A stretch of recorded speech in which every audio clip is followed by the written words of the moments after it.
The Photon Energy Interactive Calculator solves a fundamental problem in optical engineering, spectroscopy, and photonics, quickly converting between different representations of electromagnetic radiation. Whether you're designing laser systems, analyzing spectral data, or working with photodetectors, you need to seamlessly convert between frequency, wavelength, energy, and wave number. Let's explore the inputs. First, you'll see the calculation mode dropdown. This offers 6 options: energy from frequency, energy from wavelength, frequency from energy, wavelength from energy, wave number from wavelength, and energy from wave number. For our demonstration, I'll select energy from wavelength. Below that, you'll find the frequency field, measured in hertz.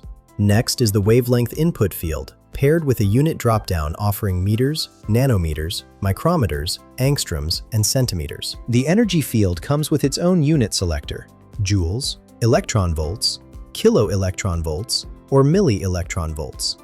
Finally, there's the wave number field in inverse centimeters. Let's work through an example. I'm analyzing a 532 nanometer green laser. After selecting energy from wavelength mode, I enter 532 in the wavelength field and select nanometers from the dropdown. Clicking Calculate instantly shows the photon energy is 2.33 electron volts. This tells me each photon carries enough energy to overcome silicon's bandgap, making this wavelength suitable for silicon photodetector applications. Your results represent the fundamental energy carried by individual photons at your specified wavelength or frequency. This directly impacts material interactions, detector responses, and photochemical processes.